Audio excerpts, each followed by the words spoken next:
Fitness Club, what's going on? We made it to another section of our nutrition guide, and this section is all about micronutrients. Okay, it's all about micronutrients and what their roles are in our fitness. All right, and this is why I'm always you'll always hear me talking about green leafy vegetables. Okay, vegetables in general, fruits and vegetables in general, you need both, and you need fruit and vegetable diversity. What does that mean? That's on the nutritional protocol. All right, that's one of the steps. Fruit and vegetable diversity. We have to eat a wide range of fruits and vegetables. Okay, don't gotta go, hunting for exotic fruits and vegetables, but there has to be some kind of rotation that you're going through every day and every week. Okay, right now I got pineapple in my fridge. I ate some pineapple yesterday. I'm probably gonna have some pineapple today. I already ate a pear today. Out of plums, and they don't have any more plums at the spot right now, so I'm eating pears. I'm eating oranges. I'm eating grapefruits. Okay, I eat oranges and grapefruits every day. Pears, I'm running through those during the week. Like I said, I got pineapple. What else? I like to munch on kiwis sometimes. We do kiwis, and of course, I have my shakes. I haven't been too crazy with the fruit and veggie smoothie as of late. Okay, but there was a year where I made it a point to make a smoothie with strawberry, banana, blueberry, and whatever else I was putting in there. Ginger, and then spinach and kale was going in there raw, and I was putting some juice and ice in there, and me and the whole family was slurping on it every day, 365 days. We didn't get sick that year. Okay, we didn't have any health issues that year.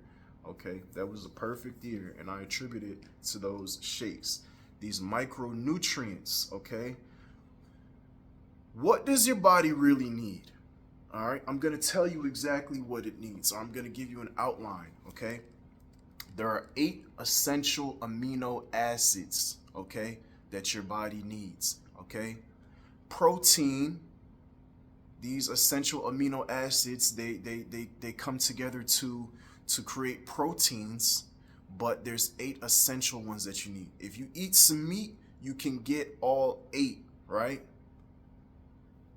If you eat vegetables, here's the debate between vegetables and meat. Okay, people say you don't need to eat vegetables because the proteins in them are not complete. You should just eat meat because that has all 8 essential amino acids that you need. Okay, and some people might say that it's hard for your body to digest the incomplete proteins, blah blah blah.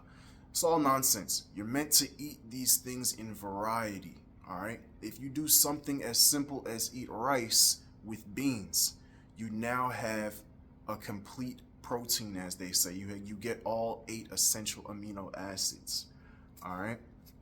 So there's 8. 2 essential omega-3 fatty acids, DHA and EPA. There's some fatty acids, some of those things you can get from fish, or there's multiple places, but there's 2 of those, right? And then there are 91 essential minerals that the body needs. 91 essential minerals, all right? So we're gonna go through some of these. When we talk about micronutrients, we're talking about vitamins and minerals, okay? We're talking about vitamins and minerals, all right? Now, and that's the other end of the question, right? You're gonna get all of your amino acids from the meat, but will you get everything else? Are you gonna get all of your omega-3s and your 91 essential minerals? No. So you have to have variety in your diet regardless, okay? But you absolutely need to be eating these fruits and vegetables, and I'm going to tell you why. Okay, when you look at this sheet, you see the micronutrients PDF. You see that there are categories, okay, for these micronutrients. There's 4 of them: the water soluble, fat soluble, macro minerals, and trace minerals. Okay, Now, there are certain levels that each of these things is supposed to be at, okay? Of course, when you hear trace minerals, you don't need as much trace minerals as you do macro minerals. They're actually, those two are kind of on different ends of the spectrum. I only need a little bit of this, but I need it, okay? It's necessary. The macro minerals like calcium, phosphorus, magnesium, sodium, those are needed in larger amounts to regulate certain bodily functions, okay? We see that calcium here is it helps maintain bone health, immune function, and nerve transmissions. Those electrical signals that are passing from synapse to synapse in your between synapses in your brain, and you know the nervous system in your body. You know what I'm saying? Look at these shoes that I'm wearing. Okay. This is something that I haven't talked about yet, but this is a pair of those reflexology slippers. What's the point of these little nodules here? Okay, they're pushing into the bottom of your foot. They're pushing into the bottom of your foot, and there is a nerve system that runs through your entire body, every part of your body. Okay, and in your foot, there's a point in your foot that connects to a point in your body. Every part of your body is mapped into your foot. You know what I'm saying? So you stimulating your entire body when you poke your feet like this, okay? But for those signals to really be getting through, for me to be able to kind of massage my body with these slippers, you need a little bit of calcium to help those signals pass through. You see what I'm getting at? Okay, but there's more than that. There's 91 of these minerals that you need for. There's so many different functions that this one calcium is good for this, and that. But you need also, let me give you an example, right? Another example. We're talking about a macro mineral, calcium, but now let's talk about those trace minerals, okay? Because I see copper on the list. What does it say copper is good for? Bone and cartilage production and the proper use of iron, okay? And you know how I feel about iron, okay? I think that is one of the most important things that we need, and that's why we should be eating the green leafy vegetables, because they have the most non-heme iron, all right? Let's talk about that non-heme iron. The non-heme iron is not as readily absorbed into the body as heme iron, the iron that comes from meat. Okay, so what I do know about the non-heme iron is citrus fruit. Okay, citrus fruit, you eat the citrus fruit and it boosts the absorption of non-heme iron. So they act in conjunction, okay, to give you a more positive benefit from the food that you're eating. That's why we need that, what? Fruit and vegetable diversity, okay? Now here's another point where it gets a little more dangerous, okay? When you are not eating your fruits and vegetables in abundance, you can develop deficiencies, okay? You can develop deficiencies. And it is said that somewhere between 70 and 80% of the American population is nutrient deficient, okay? And a lot of the illnesses and conditions that negatively impact human health is coming from nutrient deficiency, okay? So really all it is how you eat. It's how you eat, all right? Scary example, okay? Copper and another nutrient that's not on this list called selenium, okay?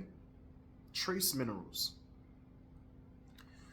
When you are copper and selenium deficient by at least 40%, okay, for an extended period of time, what happens to the body?